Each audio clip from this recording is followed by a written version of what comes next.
오늘 본문은 하나님의 은혜를 찬양하는 감사시인데요. 본문에서 다윗은 자신이 환난 속에서 경험한 하나님의 은혜를 찬양하고 자랑합니다.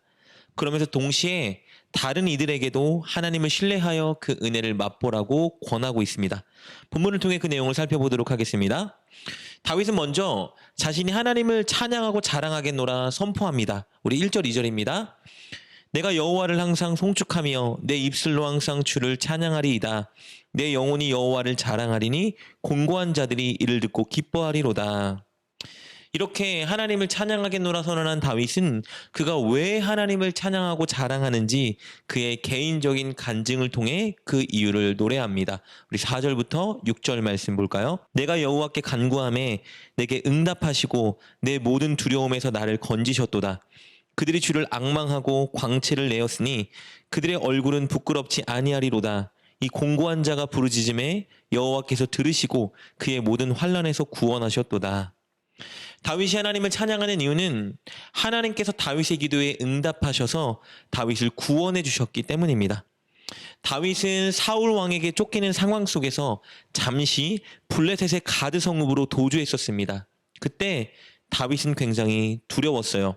사울 왕에게 붙잡혀 죽을까 두려웠고, 그래서 블레셋의 가드 왕에게 도주하여 도움을 요청하였을 때 여기서 혹시 가드 왕과 블레셋 사람들이 자신을 받아주지 않고 죽일까 하여 또 두려웠습니다. 그때 다윗은 하나님께 지켜달라고 간구했는데요. 하나님은 다윗의 기도에 응답해 주셨습니다. 사울의 손에서 그리고 가드 왕 블레셋 사람들의 손에서 다윗을 보호해 주시고 구원해 주셨습니다.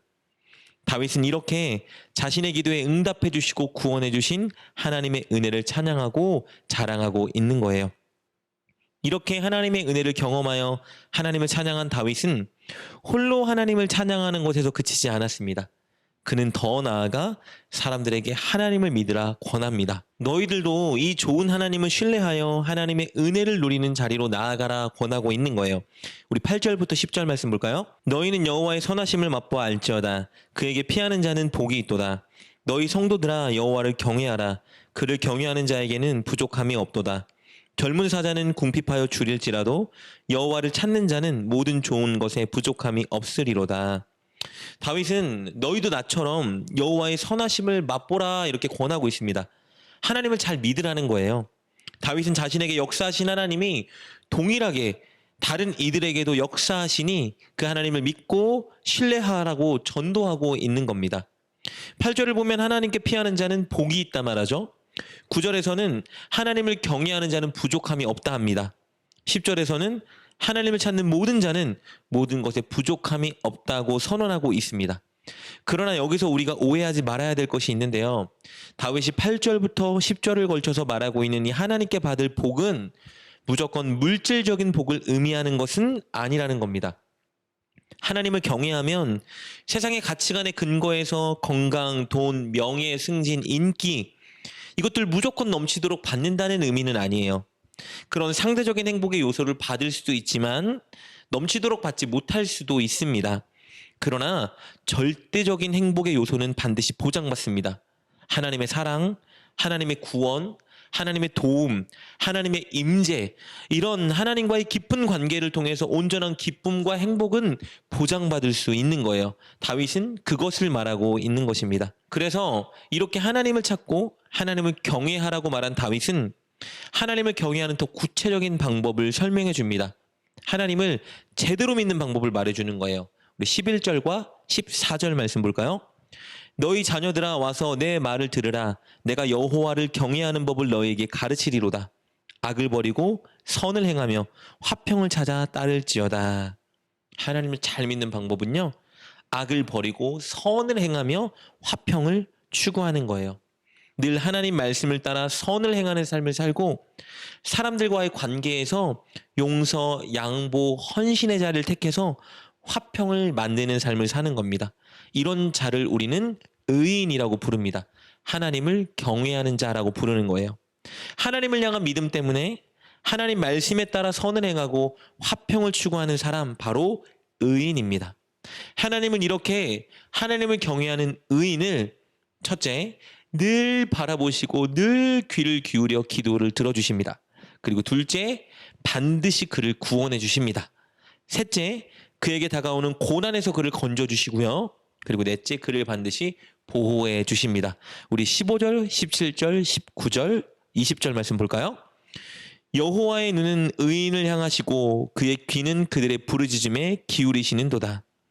의인이 부르짖음에 여호와께서 들으시고 그들의 모든 환난에서 건지셨도다. 의인은 고난이 많으나 여호와께서 그의 모든 고난에서 건지시는도다. 그의 모든 뼈를 보호하시며 그 중에서 하나도 꺾이지 아니하도다. 이런 놀라운 은혜와 혜택을 하나님이 주시니 하나님을 경외하고 신뢰하는 의인이 되라 말하고 있는 것입니다. 이렇게 다윗은 자신이 경험한 하나님의 은혜를 찬양하고 자랑함과 동시에 사람들에게 그 하나님을 믿고 신뢰해 보라고 권면하고 있습니다. 내가 맛본 그 은혜를 너희도 꼭 맛보아 알았으면 좋겠다라고 말하며 그들을 은혜의 자리로 초대하고 있는 것이에요. 그리고 하나님 말씀을 따라 선을 행하고 화평을 도모하는 의인이 되자고 말하고 있습니다. 사랑하는 여러분, 오늘 본문의 다윗의 고백은 우리에게 세 가지 도전을 줍니다. 첫째, 우리도 늘 하나님의 은혜를 맛보아 아는 사람이 되어야 한다는 거예요. 하나님을 신뢰하고 하나님께 간구하고 하나님께 순종하여 하나님의 은혜를 경험하고 누리는 우리가 되어야 합니다. 둘째, 우리가 경험하고 누리는 그 하나님의 은혜를 다른 사람들이 맛볼 수 있도록 우리는 전도해야 합니다. 다윗처럼 먼저는 우리가 하나님의 은혜를 맛보고 그 맛본 좋은 은혜를 사람들에게 나누고 전도해야 합니다. 우리의 물질, 시간, 건강, 재능 모든 것을 동원하여 사람들을 주님께 인도하는 우리가 되어야 할 것입니다. 그리고 마지막으로 셋째, 우리는 늘 선을 행하고 화평을 도모하는 의인이 되어야 합니다. 하나님께 무엇을 받을 수 있을까 혜택만 바라지 말고 그 혜택을 받은 사람다운 삶을 살아야 합니다. 하나님의 은혜를 누리는 자들은 반드시 하나님을 경외하고 선을 행하며 화평을 도모하는 의인이 되어야 합니다. 저와 여러분이 꼭 다윗처럼 이렇게 하나님의 은혜를 먼저 맛보아 누리고 그것을 사람들에게 전하는 사람이 되면 좋겠습니다. 그리고 그 은혜를 맛보고 전하는 사람답게 선을 행하고 모든 곳에서 화평을 도모하는 의인이 되었으면 좋겠습니다. 그것을 위해서 오늘 하나님의 은혜를 발견하고 누리게 해달라고 하나님께 간구합시다. 그리고 주님을 전하고 의롭게 살 수 있도록 용기와 힘을 달라고 기도합시다. 끝으로 그렇게 실천하며 살아가는 우리가 될 수 있기를 주님의 이름으로 축복합니다. 기도하겠습니다. 하나님, 우리에게 날마다 은혜를 주시니 감사합니다. 그 은혜를 발견하고 맛보는 우리가 되게 하시고 그것을 많은 사람들에게 전하여 함께 누리게 하여 주옵소서. 그리고 은혜를 맛보고 전하는 사람답게 선하고 화평을 도모하는 의인으로 살아가게 하여 주옵소서. 예수님의 이름으로 기도드립니다. 아멘. 오늘 말씀을 통해 깨닫고 결단한 것은 무엇입니까? 그것을 붙들고 하나님께 기도합시다. 그리고 그렇게 실천하며 하루를 살아가는 여러분 되시길 주님의 이름으로 축복합니다.